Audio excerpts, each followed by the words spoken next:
Du coup, bonsoir. Bonsoir à tous et à toutes. Ouais, pardon, oui, c'est vrai, c'est mieux. Merci. Donc, comme vous l'a dit Laurent, je suis Jimmy Calarvoyer. Pour celles et ceux qui ne me connaissent pas, du coup, je dois vous avouer, je me confesse, je suis publishing producer. Je travaille chez un éditeur qui s'appelle Plugin Digital pour le label Dear Villagers. Voilà, je vous en dirai peut-être un petit peu plus par la suite. Et du coup, aujourd'hui, je vais vous parler de mon expérience en tant que produceur, parce que finalement, c'est vrai que on parle beaucoup de studios indé, mais assez peu on ne sait pas trop ce qui se passe du côté de l'éditeur. Et donc, moi, c'est un monde que j'ai découvert finalement il y a 3 ans. Et donc, je voulais vous expliquer un petit peu comment ça se passe. Voilà, sachant que là, ce dont je vais vous parler, c'est de ma vision, qui est très personnelle de ce qu'est un éditeur et de ce que doit faire un éditeur. C'est la vision que j'essaie d'insuffler dans le label dont je m'occupe, Dear Villagers. C'est pas forcément comme ça que fonctionnent absolument tous les éditeurs. Voilà. Mais je tiens quand même à le préciser. Voilà.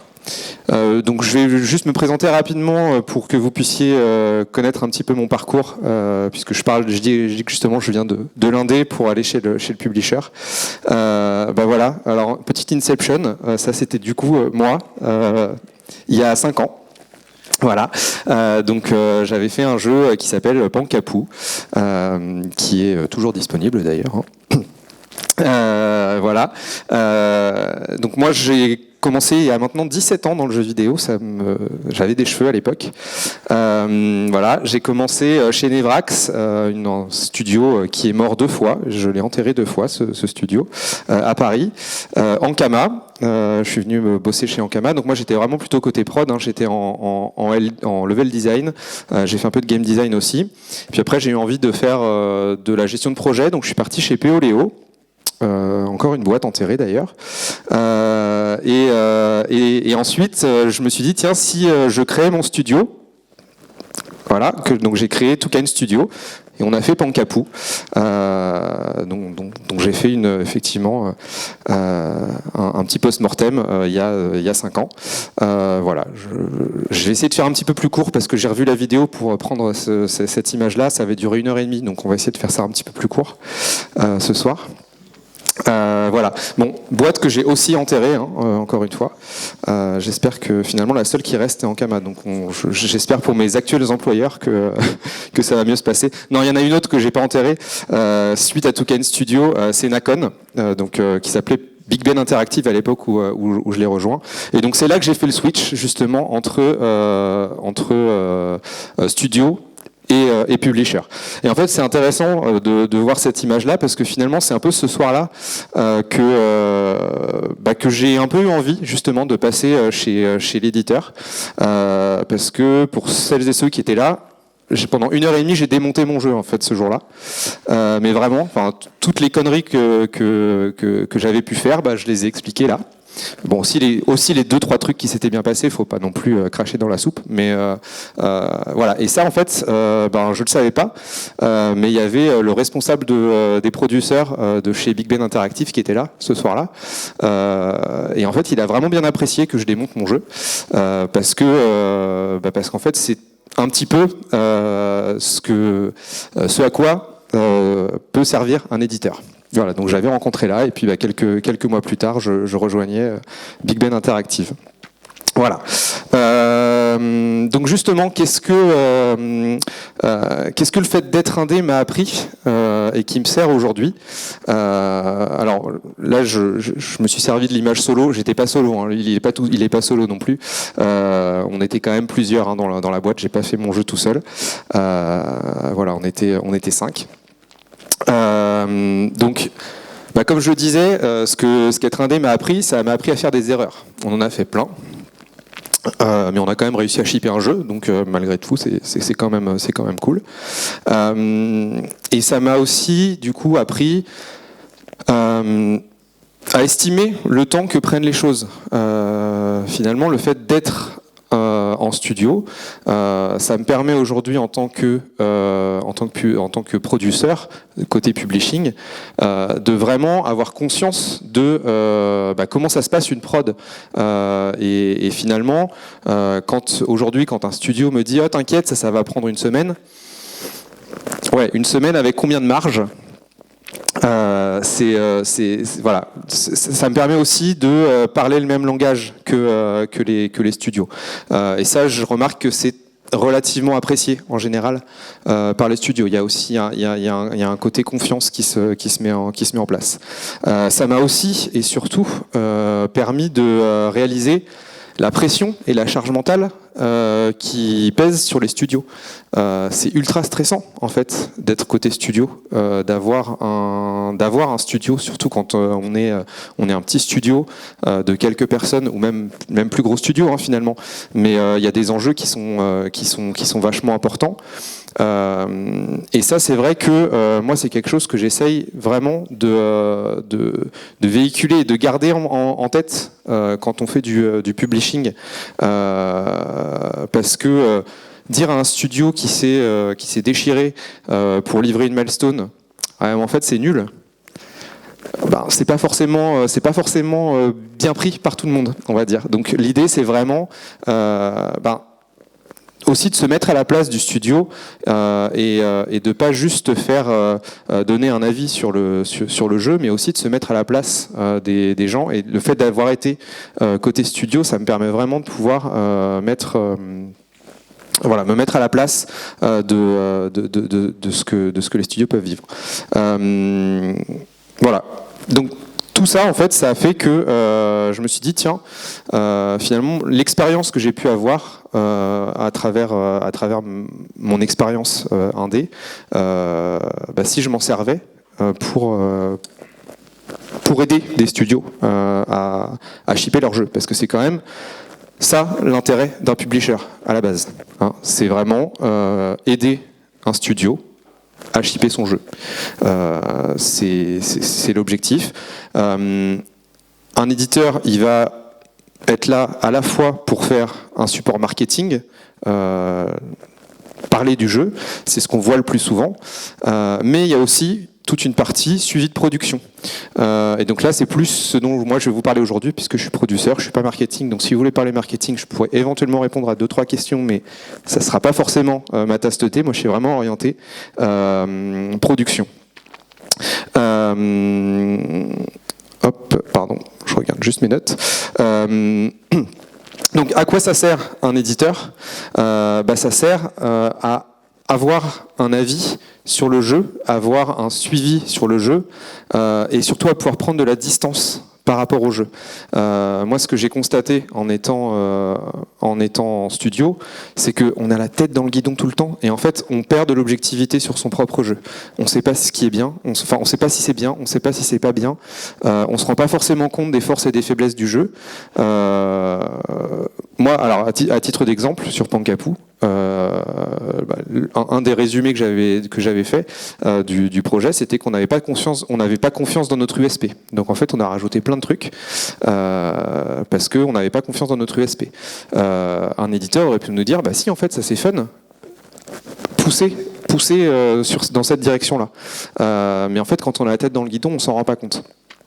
Donc ça passe par le suivi que va pouvoir faire votre producteur, mais derrière le producteur, il y a aussi toute une équipe. Il y a une équipe de QA, il y a des organisations de playtest, il y a pas mal de choses que peut mettre en place un éditeur qui va permettre d'avoir des avis aussi extérieurs et qui sort du cadre du studio.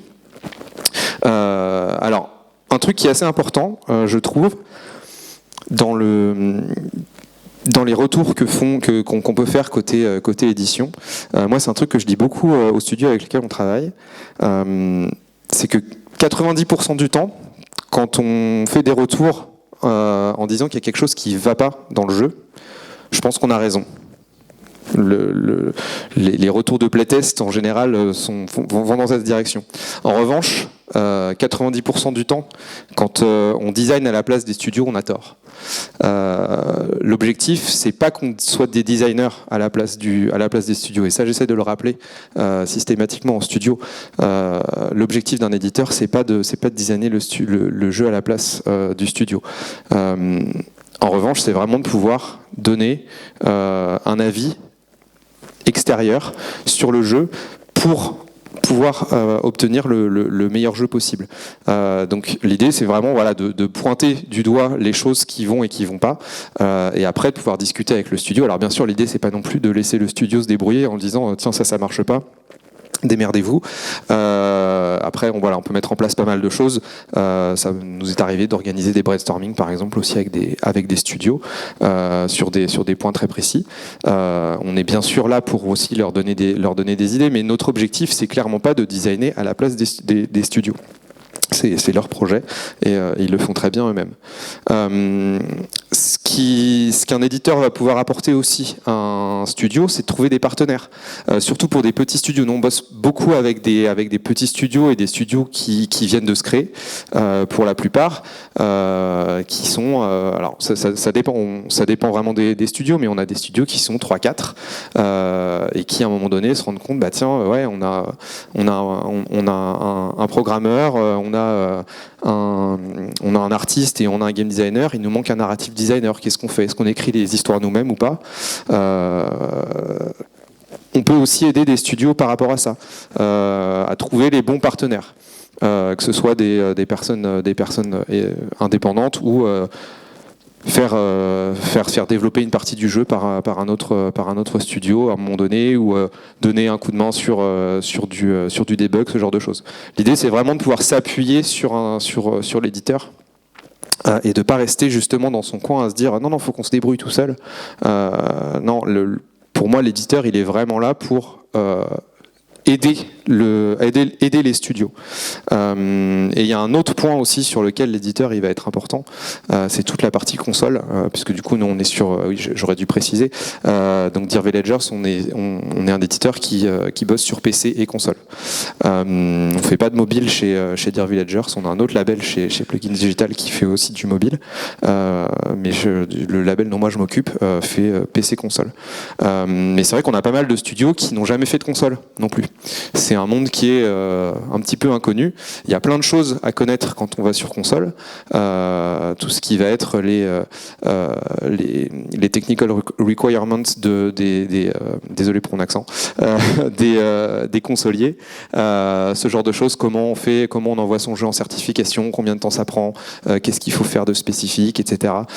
Pouvoir optimiser son jeu aussi pour les consoles, parfois le support manette aussi est pas forcément géré par les studios. Donc toute cette partie-là, on est là aussi pour aider les studios à apporter leur jeu, et parfois justement soit ils le font eux-mêmes, ils décident de le faire eux-mêmes et on les accompagne, soit on externalise cette partie-là et on trouve des studios partenaires. Voilà, donc voilà grosso modo ce à quoi peut vous servir un éditeur, au-delà bien sûr du financement. Je reviendrai dessus par la suite, parce que c'est quand même aussi un gros morceau. Maintenant, ce qu'il ne faut pas attendre d'un éditeur, parce que voilà, passer par un éditeur, c'est pas forcément ça va pas forcément fonctionner pour tous les studios, pour tous les projets. Parfois, il y a des projets. Moi, je prône pas le 100% publisher pour tout le monde. Il y a des cas où s'auto-éditer, c'est très très bien. Et j'encourage les gens qui veulent le faire à le faire. Là où il faut, en général, on va pas se le cacher, ce qui cristallise le plus les tensions entre un éditeur et un studio, c'est l'argent. Voilà, le studio, l'éditeur en général finance une partie ou la totalité du projet. Donc je pense que tout le monde ici connaît, c'est un petit peu comment ça fonctionne, mais en gros, quand un éditeur finance un projet, il donne pas 500 000 € d'un coup à un studio et vas-y, développe ton jeu. On se revoit dans un an. On passe par des milestones et on a des paiements qui sont associés aux milestones. Pourquoi on fait ça ? Tout simplement parce que l'idée c'est aussi de pouvoir suivre le projet. C'est pas pour faire chier les studios, c'est vraiment pour pouvoir les aider aussi à se mettre des objectifs et à avancer. Si vous signez avec un éditeur juste pour avoir des sous régulièrement et pouvoir avancer tranquille dans votre coin, allez plutôt voir une banque. Clairement. C'est important de le garder en tête parce que c'est ça qui va créer des tensions à un moment donné. Si vous allez vers un éditeur, il faut accepter aussi de jouer le jeu et de se dire, voilà, si je vais voir un éditeur, c'est aussi pour avoir son expertise et ses retours et les prendre en compte. Ça c'est quand même assez important à prendre en compte, mais gardez bien en tête que si l'éditeur vous fait des retours, c'est pas non plus pour vous embêter, c'est parce que il va croire dans les retours qu'il vous fait, et tout ce qu'il veut lui c'est que le jeu soit bon au final, parce que si le jeu est bon il va se vendre, et si le jeu se vend, tout le monde est content. L'objectif principal de l'éditeur ça va être de faire en sorte que le jeu soit rentable, parce qu'en général il va donner, il va avancer l'argent de la production et il va commencer à se rembourser avant que vous puissiez toucher de l'argent. Donc finalement, si lui se rembourse, vous commencez à toucher de l'argent et tout le monde est content. Donc l'idée c'est vraiment d'être dans cette dynamique gagnant-gagnant de si le jeu est bien, il va se vendre. S'il se vend, vous gagnez de l'argent aussi. Voilà, donc j'ai parlé des milestones. Faut bien prendre en compte aussi que je parle encore d'argent, mais je pense que c'est assez important parce que comme je le disais, c'est ce qui cristallise le plus de soucis. Mine de rien, le financement, moi j'ai découvert, c'est pareil, hein, j'avais l'image de l'éditeur, le vilain éditeur, quand j'ai créé mon jeu, il pense qu'à l'argent, etc. Quand on est de l'autre côté de la barrière, on se rend compte que finalement financer un projet c'est aussi une prise de risque pour l'éditeur. C'est-à-dire que si le jeu se vend pas, le studio touchera pas d'argent derrière, mais son projet il aura été financé et tout va bien derrière. Enfin tout va bien. Il gagnera plus d'argent avec son projet, mais il aura réussi à shipper son jeu et il ne devra pas spécialement d'argent à l'éditeur. L'éditeur lui va devoir se rembourser derrière. Donc ça reste une prise de risque aussi pour l'éditeur et ça faut le garder en tête aussi. C'est-à-dire que si l'éditeur il signe avec vous, c'est qu'il croit dans votre jeu parce que ça reste une prise de risque pour lui. Et donc voilà, l'objectif c'est vraiment que le jeu fonctionne et que tout le monde s'en sorte bien. C'est pareil si on fixe des milestones et si on... Pardon, je reprends le fil de ma pensée. S'il y a des retours qui sont faits sur les jeux, c'est aussi pour éviter que la prod glisse finalement et qu'on explose le budget. Nous, je sais que c'est, voilà, je sais pas si vous vous souvenez de la première slide que je vous ai montrée. Notre projet, il était censé durer 2 ans, il en a duré 4. Autant vous dire que ça nous a coûté un petit peu cher, un petit peu plus cher que ce qu'on avait estimé. Un éditeur, ça sert aussi à ça, à pouvoir dire stop, à un moment donné, les gars, vous êtes en train de déraper. On va recentrer la prod, on va recentrer le sujet. Peut-être que vous avez vu trop gros. Alors je vais dire un gros mot, mais il va peut-être falloir cutter du contenu. Ou alors vous allez avoir besoin d'aide extérieure pour pouvoir réussir à faire votre contenu dans les temps. Ou alors ça peut être, non, en fait, c'est super bien, c'est juste que vous débordez. On va financer la prod un peu plus longtemps et c'est pas grave. Mais ça, c'est des sujets qui sont importants à discuter avec votre éditeur. Mais son rôle, c'est vraiment aussi de faire en sorte que vous partiez pas en dérapage incontrôlé en tant que studio. Ça, c'est vraiment le principal rôle aussi de l'éditeur. Donc moi, ce que j'apprécie dans ce job-là, c'est justement l'aide qu'on peut apporter au studio. Moi, moi, c'est vraiment l'aspect humain qui me plaît dans le boulot. Alors, c'est marrant de se dire, on va chez l'éditeur, justement, on a ce côté très orienté argent. Et moi, ce qui m'intéresse, c'est le côté humain. Mais parce que c'est vraiment ça, en fait. En tant que producteur, côté publishing, on est vraiment là pour aider les studios. Moi, c'est ce que j'essaie vraiment d'insuffler dans mon label. Essayer au maximum d'aider les studios, de les accompagner, et c'est aussi pour ça que j'insiste beaucoup sur l'honnêteté et la transparence avec les studios. S'il y a un truc qui se passe mal côté studio, bah, ça arrive et c'est pas grave. Il y a beaucoup de studios, enfin, ça m'est arrivé de bosser avec des studios, beaucoup de studios jeunes qui parfois sortent d'école et c'est leur premier projet, parfois c'est même des projets étudiants qui sont signés pour ensuite être édités. Et l'impression que j'ai, c'est que les studios se comportent comme des étudiants qui ont peur d'aller montrer leur truc à leurs profs et de se faire taper sur les doigts si ça ne correspond pas à ce qu'on attendait. Ça sert pas, c'est pas ça un éditeur. Un éditeur, il est là, enfin normalement, moi de mon point de vue en tout cas, un éditeur, il est là pour vous accompagner. Et s'il y a des trucs qui vont pas, il faut qu'il le sache. Faut pas lui cacher, parce que lui, il sera là justement pour vous aider, comme je disais juste avant, à trouver les bons partenaires, à faire les bons choix sur le projet et à le faire avec vous. Et surtout de pas l'imposer. Mais pour ça, il faut de l'honnêteté, de la transparence.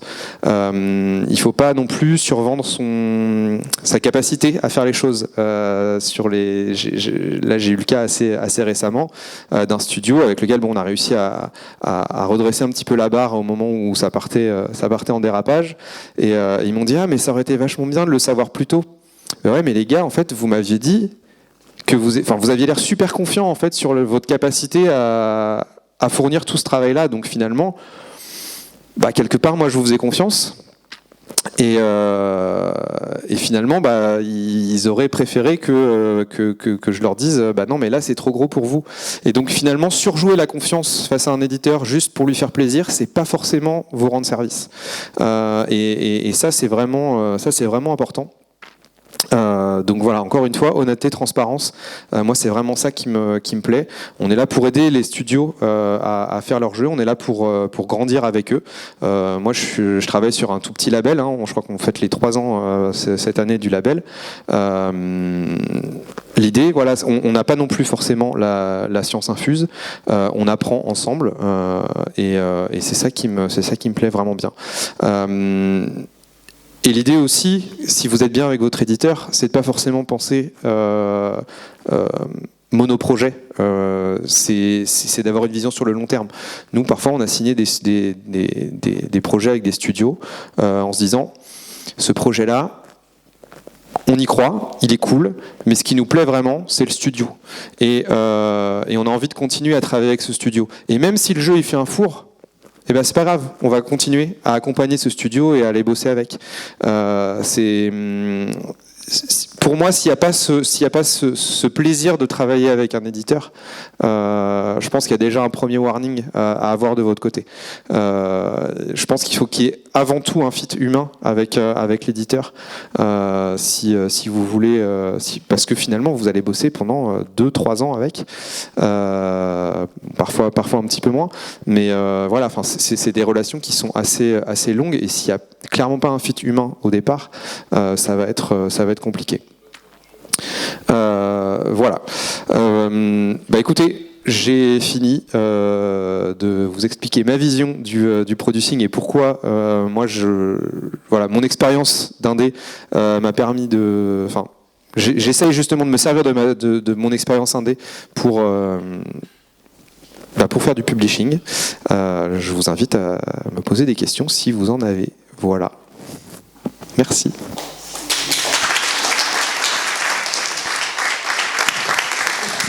J'arrive avec le deuxième micro. Attends. Ah bah ça tombe bien. J'allais faire une outro, mais en fait non. J'ai une question malheureusement.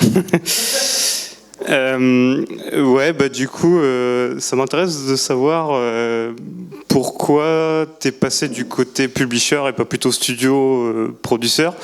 Et bon, je vais inclure deux questions qui sont pas pareilles, mais bon, juste j'ai le micro donc j'en profite parce que je suis producteur à Ishtar, du coup ça m'intéresse d'avoir ton point de vue sur ça, sur finalement pourquoi tu t'es pas dit rejoindre un studio et vivre le truc dans le cœur de l'action, quoi, et pas d'un point de vue extérieur. Et aussi, mince, j'ai perdu mon question. Bon, déjà ça, et puis après, je te poserai. Bon, si ça te revient, il n'y a pas de souci. C'est justement pour ce côté extérieur. C'est que moi, j'étais producteur sur mon jeu côté studio, et en fait, tous les gadins, je les ai pris.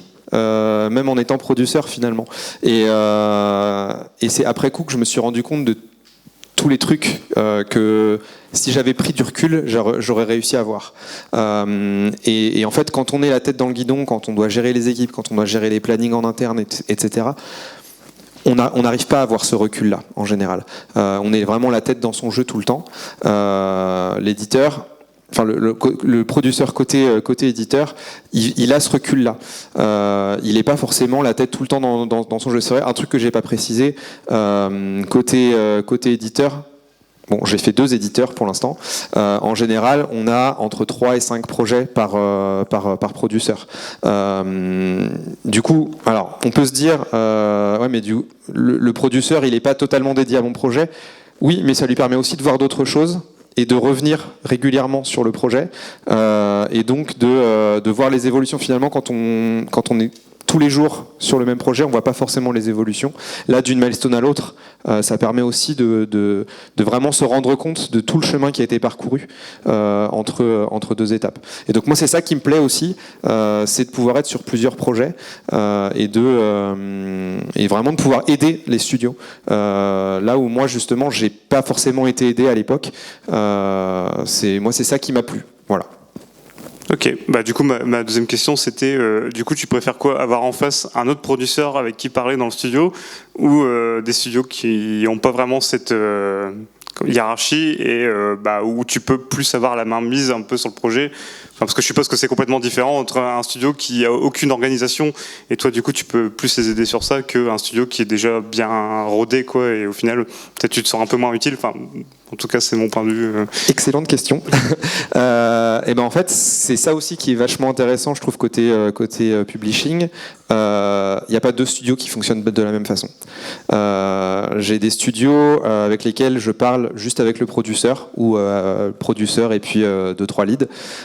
Et j'ai des studios où à chaque réunion, il y a 12 personnes. Voilà. Je saurais pas te dire honnêtement lequel des 2 cas je préfère, parce que ça dépend vraiment des studios. Encore une fois, il y a un fit humain qui est vachement important. C'est pas du tout la même chose. En revanche, là, moi, ce que je constate aussi avec la petite expérience que j'ai maintenant côté publishing, c'est qu'on a des studios qui fonctionnent très bien, justement en horizontal, et tout le monde participe et ça se passe très bien. Et il y en a d'autres où c'est pas le cas, et dans ce cas-là, on leur suggère très fortement, voire même on leur finance, le fait de prendre un producteur en interne. Pour nous, c'est pas du tout une contre-indication, au contraire, de parfois avoir un producteur. On a des studios qui sont très qui ont une vision très artistique de leur boulot, et c'est très bien. Mais parfois, justement, on leur conseille de prendre un producteur pour justement éviter les dérapages qu'on peut avoir. Donc ça dépend vraiment des projets, et parfois il y a des projets sur lesquels il y a un producteur, mais il y a aussi les autres membres de l'équipe qui participent, parce que voilà, c'est leur fonctionnement. Nous, notre objectif, en tout cas chez DV, c'est de nous adapter aussi à la composition des studios et leur fonctionnement. Ok, merci. Merci. Alors, je vais prendre une autre question. Moi, j'avais une question aussi, puisque maintenant je suis assis, donc je suis dans le public, donc je peux. Est-ce que tu as déjà eu le cas de l'interface entre toi et uniquement un producteur chez le studio, et où tu te rends compte que, alors dans ce que tu expliquais un petit peu, où en fait on n'ose pas dire forcément oui, ça se passe mal, c'est compliqué, où tu te rends compte que le gars t'a complètement baladé et a complètement baladé son équipe parce qu'il n'a pas fait le tampon entre justement ceux qui fabriquaient le jeu et vous? Je suis en train de réfléchir tous les projets que j'ai vus. J'ai pas eu cette impression-là. En général, c'est très très rare qu'on ait une seule personne en contact. Comme je disais, on a souvent si on a le producteur, on a quelques leads derrière. Je te dis ça et en même temps, je suis en train de penser à un projet très récemment qu'on a eu. Ouais, il y a eu des petits couacs de communication entre le producteur et le reste de l'équipe. Et donc, ça a été justement un petit peu une boîte noire pour nous. On essaie d'éviter ce genre de choses. C'est aussi pour ça que maintenant, quand on onboard un board côté studio où en fait il n'y a jamais un seul interlocuteur et il n'y a pas ce côté effectivement isolé. Je comprends. Est-ce qu'on a une autre question pour Jimmy ? Oui.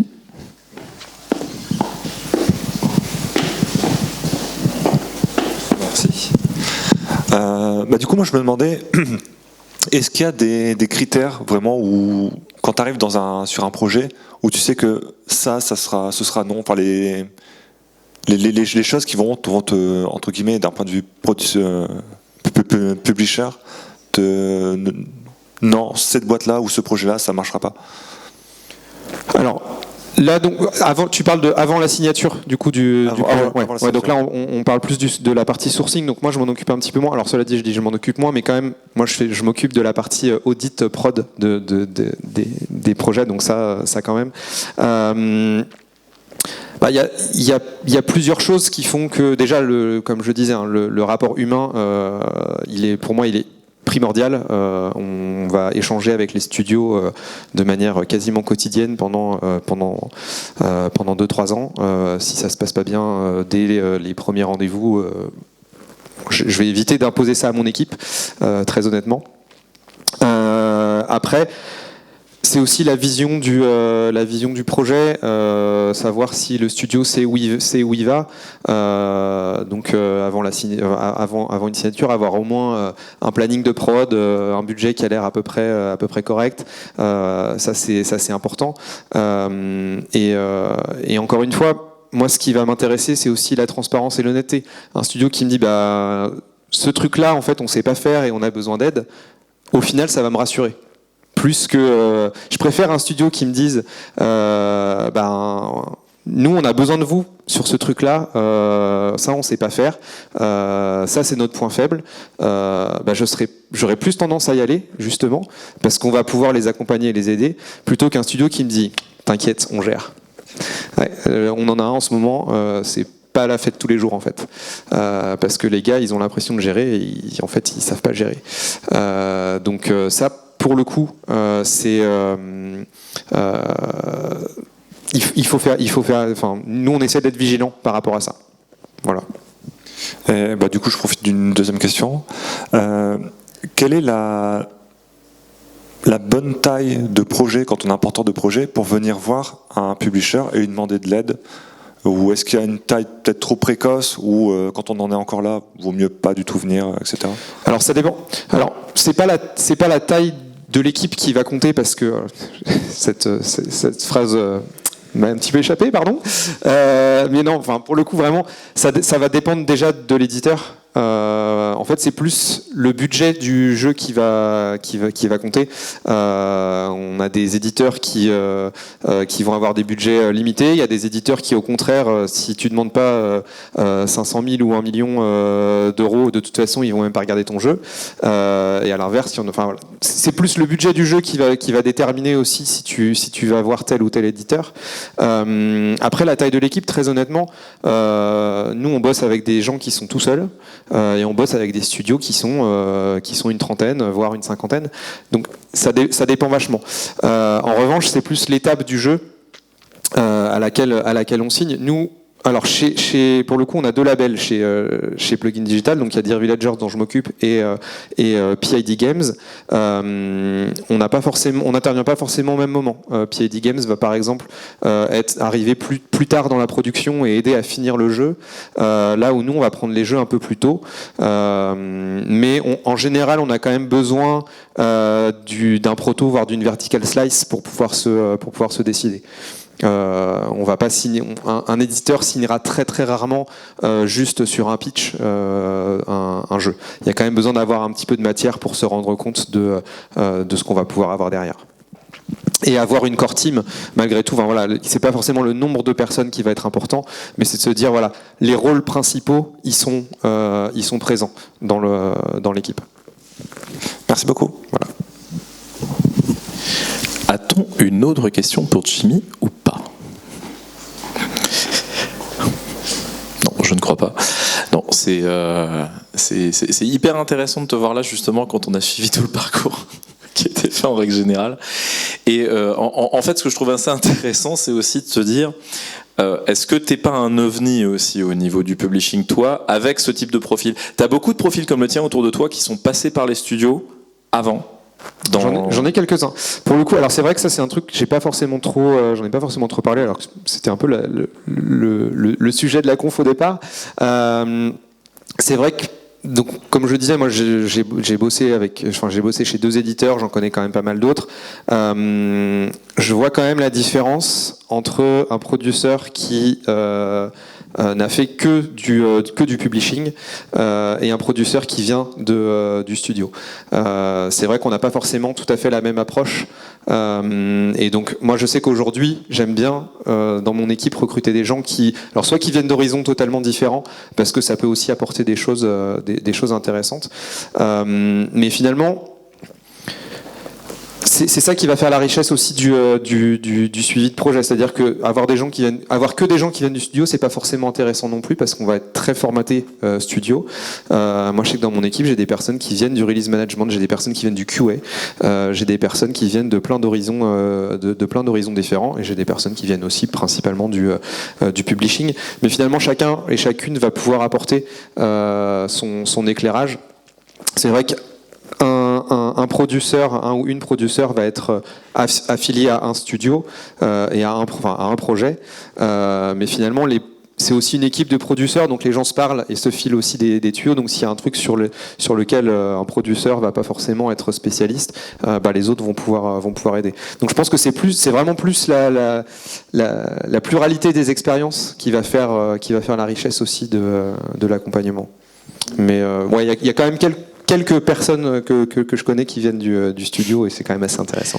Et puis il y a une question aussi, je vois, parce que tu parlais de taille de projet en fonction du budget, mais aussi, au niveau des éditeurs, il y a aussi cette question de ligne éditoriale, en fait. Je veux dire, là par exemple, il y a 1 mois et demi, 2 mois, on avait Johan de Goblins qui était là, et justement, eux se sont mis dans une niche qui est c'est hyper identifié. Eux n'éditent que ce type de jeu-là et ne fonctionnent que de cette façon-là. À quel point il y a un défaut de lisibilité de la part des studios dans la ligne éditoriale des éditeurs? Est-ce que c'est un problème aussi dans les projets que tu vois arriver à la fin? Ouais, parfois. Alors, nous, le truc, c'est qu'on a vraiment une équipe de sourcing qui va chercher des projets aussi. Donc, on a les deux. On a des projets qui viennent à nous, et nous, on va aussi chercher des projets. Dans les projets qui viennent à nous, alors, encore une fois, on a 2 labels, et c'est vrai que autant chez Dear Villagers, on a une ligne éditoriale qui fait qu'on est plutôt sur des jeux qui racontent une histoire, qui font vivre une aventure. C'est un petit peu ça notre ligne éditoriale. Autant chez le label Pit Game, c'est Just Game No Rules. Donc du coup, à partir du moment où un jeu nous plaît, on y va. Donc c'est vrai que j'ai pas forcément le meilleur exemple là-dessus, mais c'est vrai que aller démarcher un éditeur, c'est important donc de regarder par rapport à son budget et au type de budget auquel il est habitué, mais aussi s'ils ont une ligne éditoriale, et voir les autres jeux. En général, un éditeur va quand même essayer d'être un peu toujours, alors sans se faire forcément de l'autoconcurrence, mais voilà, on voit des tendances chez chaque éditeur. Il faut que ça rentre dans la ligne éditoriale. Clairement, aller vendre un jeu un jeu de course automobile à un éditeur qui en a jamais fait, c'est peut-être pas forcément le plus intéressant. Par contre, vous allez voir Nacon, il y a peut-être plus de chances que ça leur plaise. Il faut aussi avoir cette vision-là avant d'aller démarcher un éditeur. T'as déjà eu le cas d'un projet où justement vous l'avez vu, ou alors un autre collègue éditeur entre parenthèses l'avait vu, et il l'a envoyé chez vous en disant ça c'est pas pour nous, mais allez voir Bidule parce que le projet est cool et ça peut le faire? Oui, pour le coup, ça nous arrive régulièrement de recevoir des projets qui nous qu'on trouve cool. Alors moi d'ailleurs c'était un studio avec lequel j'avais déjà bossé avant, qui nous a repitché un projet qui rentrait pas dans notre ligne éditoriale, mais on leur a dit bah ouais, mais ça c'est un projet qui pourrait plaire à Focus par exemple. Allez les voir. Les éditeurs, on se connaît les uns les autres aussi, donc ça va jusqu'à se dire tiens, j'ai vu tel studio, ça pourrait être cool pour toi, ou ça s'arrête là? Alors encore une fois, moi je suis pas impliqué directement dans le sourcing. Mais je sais que les sourceurs des différents éditeurs se parlent. Et donc, oui, l'idée c'est de pouvoir aussi bosser ensemble et de faire en sorte que s'il y a un jeu qui ne nous correspond pas, il va pas nous faire concurrence finalement. Donc, bah ouais, allez voir les autres. On est d'accord. Tout à fait. Et je vais faire un dernier truc, parce que tout à l'heure tu disais l'éditeur, on va le chercher pour de l'argent, pour du budget. Mais moi j'ai l'impression qu'il y a un vrai sujet aussi, c'est le travail de marketing et de distribution qui est complètement absent généralement de la core team d'un studio. Et en règle générale, ce qui arrive le plus souvent dans le cas, c'est que le studio veut développer son jeu, mais après, effectivement, il a une vague idée de ce qu'il veut faire, mais c'est pas son métier. Même la release, la relation avec les shops, etc., c'est hyper complexe, c'est un vrai métier technique, celui de la distribution aussi. Et au final, par rapport à ça, est-ce que voilà, il y a pas mal de, on vient vous chercher aussi là-dessus, ou tu penses qu'il y a toujours cette interface pognon qui passe d'abord? Parce que tu parlais tout à l'heure de self-publishing, mais c'est une des grandes problématiques du self-publishing. Tu peux avoir le meilleur jeu du monde, si tu le poses pas au bon endroit, pour le bon public, au bon moment, de la bonne façon, tu peux avoir le meilleur jeu du monde dont personne n'a connaissance, ou tu fais un fumble, quoi. Ouais, tout à fait. Alors, encore une fois, comme je disais au début, moi, c'est pas mon domaine, donc c'est pour ça que j'en ai pas trop parlé, mais c'est vrai que c'est une des grosses raisons pour lesquelles on va signer avec un éditeur, c'est la partie marketing et distribution. Donc vraiment toute la communication qui en général n'est pas forcément gérée par le studio. Alors, elle n'est pas forcément gérée par le studio, mais on se rend compte que les studios ont pas mal d'avis sur la façon dont on communique, dont on doit communiquer sur leur jeu. En même temps, c'est normal, c'est leur bébé. Donc nous, c'est vrai qu'on essaie de le faire en bonne entente avec les studios, et de s'appuyer aussi sur les studios là-dessus. Donc ça, c'est super important. Et oui, comme tu le disais, la distribution, j'en parlais un petit peu tout à l'heure, notamment sur les consoles. Autant sur PC, c'est pas très compliqué de sortir son jeu sur Steam. Encore faut-il le faire au bon moment et de la bonne façon. Mais par contre, aller sur console, c'est plus compliqué. Et donc, ça, un éditeur va vous aider par rapport à ça. Déjà pour pouvoir avoir accès au kit de développement, pouvoir envoyer vos jeux aux fabricants de consoles, puisque du coup il faut bien faire approuver son jeu. Tout ce qui va être ratings aussi, ça c'est des choses qui sont extrêmement chronophages et que l'éditeur va pouvoir prendre à sa charge. Et après, en termes de distribution, là je fais un peu de pub pour ma paroisse, mais c'est vrai qu'il y a des éditeurs qui sont aussi assez spécialisés dans les différents canaux de distribution, et il y a plein de petits stores sur PC, pas forcément que en France, mais voilà, il y a plein de petits stores qui existent, qui font du streaming, etc. Et ça, c'est des choses que quand on est un studio, on n'a pas la force de frappe d'aller chercher. Alors, parce qu'en plus, à chaque fois, ça représente pas forcément beaucoup d'argent. Mais un éditeur, il va aller vendre 10 jeux d'un coup sur ces plateformes-là. Donc en fait, il peut prendre le temps d'aller le faire. Et finalement, mine de rien, pour le studio, mis bout à bout, tous ces petits deals-là, ça peut faire la différence, clairement. Non, mais de toute façon, ce qui animait ma question, c'est aussi tu parlais de self-publishing tout à l'heure, et c'est un sujet qui est tellement compliqué et tellement aléatoire selon le moment, etc., que bon, voilà, moi-même je n'ai pas la réponse globalement sur le self-publishing. Je me suis toujours trouvé bien démuni pour conseiller sur ce sujet-là. Est-ce qu'on a pas de regrets? Tout va bien? Eh ben super, on va pouvoir mettre un terme à l'afterwork de ce soir. Merci infiniment, Jimmy, d'être venu jusqu'à nous.